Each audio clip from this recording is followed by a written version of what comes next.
ರಾಮದೇವರ ನರಸಿಂಹದೇವರ ಸನ್ನಿಧಾನದಲ್ಲಿ ಶುಭ ಸಂಕಲ್ಪವನ್ನು ನೀವು ಮಾಡಬೇಕಾದದ್ದು ಕಪಿಲ ದೇವರ ಸುಳಾದಿ. ಎಲ್ಲ ಸ್ತ್ರೀಯರು ಕೂಡ ಸಕಲ ಇಷ್ಟಾರ್ಥಗಳನ್ನು ಕೊಡುವಂತಹ ಸುಳಾದಿ ಕಪಿಲ ಸುಳಾದಿ. ಪಾಯಾತ್ ಗುಣೇಶ ಕಪಿಲ ಕರ್ಮಬಂಧ. ಶ್ರೀಮದ್ಭಾಗವತ ಹೇಳುತ್ತದೆ, ಕಪಿಲ ನಮ್ಮ ಎಲ್ಲ ಕರ್ಮಗಳಿಗೆ ನಿಯಾಮಕನಾದಂತಹ ದೇವರು, ಕರ್ಮಗಳನ್ನು ಮಾಡಿಸುವವ, ಕರ್ಮಗಳಿಗೆ ಫಲ ಕೊಡುವವ, ಕರ್ಮಗಳಿಗೆ ಫಲ ಕೊಡುವ ವಾಯುದೇವರಿಗೆ ಪ್ರೇರಕನಾದಂತಹ ದೇವ, ಸುಖ ಕೊಡುವವ, ಪಾಲನೆ ಮಾಡುವವ, ನಮ್ಮ ದೋಷಗಳನ್ನೆಲ್ಲ ನಾಶ ಮಾಡಿ ಹಾಕುವಂತಹ ವ್ಯಕ್ತಿ, ಮನಸ್ಸಿನಲ್ಲಿ ಅಂದುಕೊಂಡ ಎಲ್ಲ ಇಷ್ಟಾರ್ಥಗಳನ್ನು ಸಾಧಿಸುವಂತಹ ಸಿದ್ಧಿಯನ್ನು ನೀಡುವಂತಹ ಸರ್ವೋತ್ತಮನಾದ ದೇವ ಕಪಿಲ ದೇವ. ಉತ್ತಮವಾದಂತಹ ಭಗವಂತನ ಧ್ಯಾನವನ್ನು ನಾವು ಮಾಡಬೇಕು, ಕಪಿಲನಾಮಕ ಪರಮಾತ್ಮನ ಅನುಗ್ರಹ ಬೇಕು. ಪ್ರಾಣಾಯಾಮ ಮಾಡಬೇಕು, ಕಪಿಲನಾಮಕ ಪರಮಾತ್ಮನ ಅನುಗ್ರಹ ಬೇಕು.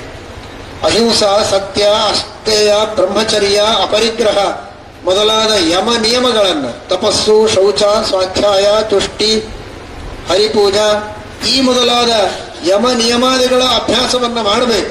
ಇಂದ್ರಿಯ ನಿಗ್ರಹ ಮಾಡಬೇಕು, ಮನೋನಿಗ್ರಹ ಮಾಡಬೇಕು, ಧ್ಯಾನವನ್ನು ಮಾಡಬೇಕು, ಸಮಾಧಿಯನ್ನ ರೂಢಿಸಿಕೊಳ್ಳಬೇಕು, ಮುಂದೆ ಪರಮಾತ್ಮನ ಅಪರೋಕ್ಷ ಜ್ಞಾನವನ್ನು ಪಡೆಯಬೇಕು. ಕಪಿಲನಾಮಕ ಪರಮಾತ್ಮನ ಅನುಗ್ರಹ ಬೇಕು. ಕಪಿಲನ ಉಪದೇಶವನ್ನು ಶ್ರೀಮದ್ಭಾಗವತದಲ್ಲಿ ಕೇಳಬೇಕು, ಕೇಳಿ ಅದನ್ನು ಅನುಷ್ಠಾನದಲ್ಲಿ ತರಬೇಕು. ಅದಕ್ಕೆ ಕಪಿಲನ ಅನುಗ್ರಹ ಬೇಕು. ಅಂತಹ ಕಪಿಲನಾಮಕ ಪರಮಾತ್ಮನ ವಿಶೇಷವಾದ ಅನುಗ್ರಹ ಆ ಕರ್ಮದ ಸಂಕೋಲೆಯನ್ನು ಕಳೆದುಕೊಳ್ಳುವುದಕ್ಕೆ, ಪುಣ್ಯ ಕರ್ಮಗಳನ್ನು ವಿಶೇಷವಾಗಿ ಮಾಡಿ ಅದರ ಭದ್ರ ಕವಚವನ್ನು ತೊಡುವುದಕ್ಕೆ ಆ ಕಪಿಲನ ಅನುಗ್ರಹ ಪುರುಷರಿಗೂ ಸ್ತ್ರೀಯರಿಗೂ ಬೇಕು. ಕಪಿಲನಾಮಕ ಪರಮಾತ್ಮ ಉಪದೇಶ ಮಾಡಿದ ಭಗವದ್ಧ್ಯಾನವನ್ನು, ಅದ್ಭುತವಾದ ಭಗವಂತನ ಚಿಂತನವನ್ನು ಸಂಚಿಂತಯೇತ್ ಭಗವತಶ್ಚರಣಾರವಿಂದಂ ವಜ್ರಾಂಕುಶಧ್ವಜ ಸರೋರುಹ ಲಾಂಛನಾಢ್ಯಂ ಉತ್ತುಂಗರಕ್ತ ವಿಲಸನ್ನಕ ಚಕ್ರವಾಲ ಜ್ಯೋತ್ಸ್ನಾಭಿರಾಹತ ಮಹದೃದಯ ಅಂಧಕಾರಂ. ಅಂತಹ ಶ್ರೇಷ್ಠವಾದ ಆ ಭಗವಂತನ ಅಡಿಯಿಂದ ಮುಡಿಯವರೆಗೆ ಇರುವ ಧ್ಯಾನವನ್ನ, ಕಪಿಲನೇ ಉಪದೇಶ ಮಾಡಿದ ಧ್ಯಾನವನ್ನ ಮಾಡಿ ಆ ಕಪಿಲನನ್ನು ಸಂತೋಷಪಡಿಸೋದು, ಕಪಿಲನ ಮಹಿಮೆಯನ್ನ ಕೊಂಡಾಡುವ ಕಪಿಲ ದೇವರ ಸುಳಾದಿಯನ್ನು ಪಠನ ಮಾಡಿ ಆ ಕಪಿಲನಾಮಕ ಪರಮಾತ್ಮನ ವಿಶೇಷವಾದ ಅನುಗ್ರಹವನ್ನು ಪಡೆದು ಆ ಕಪಿಲನ ವಿಶೇಷ ಸನ್ನಿಧಾನ ಇರುವಂತಹ ಮಾತೃಗಯ ಸಿದ್ಧಪುರ, ಗುಜರಾತಿನಲ್ಲಿ ಇರುವಂತಹ ಸಿದ್ಧಪುರ, ಮಾತೃಗಯ ಕಪಿಲನಾಮಕ ಪರಮಾತ್ಮನ ಪ್ರಾದುರ್ಭಾವದ ಕ್ಷೇತ್ರ. ಕಪಿಲನಾಮಕ ಪರಮಾತ್ಮ ತಾನು ಪೂರ್ವದಲ್ಲಿ ಶುಕ್ಲನಾಮಕನಾಗಿ ತನ್ನ ಆನಂದ ಬಾಷ್ಪಗಳನ್ನು ಸುರಿಸಿದಾಗ ಬಿಂದು ಸರೋವರವನ್ನು ನಿರ್ಮಾಣ ಮಾಡಿದಂತಹ ಶ್ರೇಷ್ಠವಾದ ಕ್ಷೇತ್ರ ಅದು ಸಿದ್ಧಪುರ, ಮಾತೃಗಯ ಅಂತ. ತನ್ನ ತಾಯಿಗೆ ತಾನೇ ಉಪದೇಶವನ್ನು ಮಾಡಿ ಸಿದ್ಧಿಯನ್ನು ಕೊಟ್ಟಂತಹ ಕ್ಷೇತ್ರ ದೇವಹೂತಿ ದೇವಿಗೆ.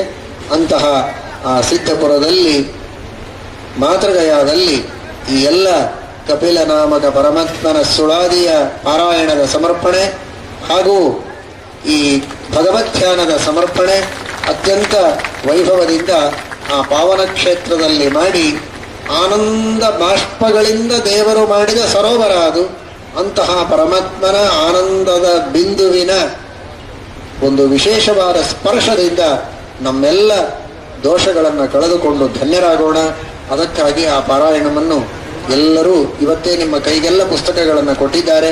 ಭಕ್ತಿಯಿಂದ ಸಂಕಲ್ಪ ಮಾಡಿ ಸಂಕಲ್ಪಪೂರ್ವಕವಾಗಿ ಆ ಪಾರಾಯಣ ಜಪಗಳನ್ನು ಪ್ರಾರಂಭ ಮಾಡಿ ಹರಿವಾಯು ಗುರುಗಳ ಅನುಗ್ರಹಕ್ಕೆ ಎಲ್ಲರೂ ಕೂಡ ಪಾತ್ರರಾಗಬೇಕು. ಜಪ ಪಾರಾಯಣಾದಿಗಳನ್ನು ಮಾಡಿದ ನಿಮಗೂ ಮಾಡಿಸಿದ ವಿದ್ವಾಂಸರಿಗೂ ವಿಶೇಷವಾಗಿ ಹರಿವಾಯು ಗುರುಗಳ ಅನುಗ್ರಹದಿಂದ ಸಕಲ ಇಷ್ಟಾರ್ಥಗಳ ಪ್ರಾಪ್ತಿಯಾಗಲಿ, ಸಕಲ ಅನಿಷ್ಟಗಳ ನಿವೃತ್ತಿಯಾಗಲಿ ಅಂತ ಮತ್ತೊಮ್ಮೆ ಪ್ರಾರ್ಥನೆಯನ್ನು ಮಾಡುತ್ತೇವೆ.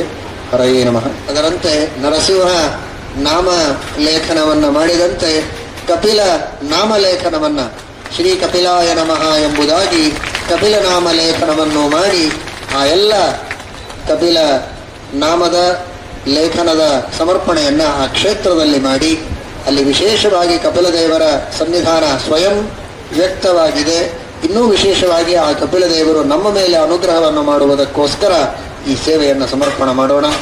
ಹರಯೇ ನಮಃ.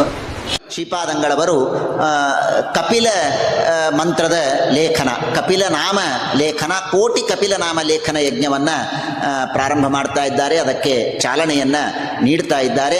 ಈ ಕಾರ್ಯಕ್ರಮದ ಸಮಾರೋಪ, ಅದರ ವಿಶೇಷವಾದಂತಹ ಸಮರ್ಪಣೆ ಕಪಿಲನ ವಿಶೇಷ ಕ್ಷೇತ್ರವಾದ ಮಾತೃಗಯಾದಲ್ಲಿ ಶ್ರೀಪಾದಂಗಳವರು ಮಾಡಲಿದ್ದಾರೆ. ಎಲ್ಲ ಭಕ್ತರು ಕೂಡ ವಿಶೇಷವಾಗಿ ಇದರಲ್ಲಿ ಭಾಗವಹಿಸಬೇಕು. ಕೋಟಿ ಕಪಿಲ ನಾಮಲೇಖನ ಯಜ್ಞ ಸಮರ್ಪಣೆ, ವಿಶೇಷವಾದಂತಹ ಹೋಮದ ಕಾರ್ಯಕ್ರಮ, ಲಕ್ಷ ಭಗವದ್ಧ್ಯಾನ ಪಾರಾಯಣ, ಸ್ತ್ರೀಯರಿಂದ ಲಕ್ಷ ಕಪಿಲ ಸುಳಾದಿ ಪಾರಾಯಣ, ಹೀಗೆ ಇನ್ನೂ ಅನೇಕ ಕಾರ್ಯಕ್ರಮಗಳು 4-5 ದಿನಗಳ ಕಾಲ ಈ ವಿಶೇಷವಾದಂತಹ ಕಾರ್ಯಕ್ರಮ ನಡೆಯುತ್ತದೆ. ವಿವಿಧ ವಿಚಾರಗೋಷ್ಠಿಗಳು, ವಿದ್ವಾಂಸರ ಉಪನ್ಯಾಸಗಳು, ಪರಮ ಪೂಜ್ಯ ಶ್ರೀಪಾದಂಗಳವರ ಅಧ್ಯಕ್ಷತೆಯಲ್ಲಿ ಈ ಕಾರ್ಯಕ್ರಮ ನಡೀತಾ ಇದೆ. ಆ ಲೇಖನ ಯಜ್ಞದ ಒಂದು ಪುಸ್ತಿಕೆಯನ್ನು ಶ್ರೀಪಾದಂಗಳವರು ಈಗ ಕಪಿಲನಿಗೆ ಸಮರ್ಪಣೆ ಮಾಡ್ತಾ ಇದ್ದಾರೆ. ಅವಶ್ಯವಾಗಿ ಎಲ್ಲರೂ ಇದರಲ್ಲಿ ಭಾಗವಹಿಸಿ ಎಲ್ಲ ಸಿದ್ಧಿಪ್ರದವಾದಂತಹ ನಾಮ ಕಪಿಲ, ಕಪಿಲ ಕಪಿಲ ಅಂತ ಸ್ಮರಣೆ ಮಾಡಿದರೆ ಎಲ್ಲ ಸಿದ್ಧಿ ಸಿಗತ್ತೆ ಅಂತ ಬೇಕಾದಷ್ಟು ಪುರಾಣಗಳು, ದಾಸರು ಎಲ್ಲರೂ ತಿಳಿಸಿಕೊಟ್ಟಿದ್ದಾರೆ. ಎಲ್ಲರೂ ಅವಶ್ಯವಾಗಿ ಇದರಲ್ಲಿ ಭಾಗವಹಿಸಬೇಕು.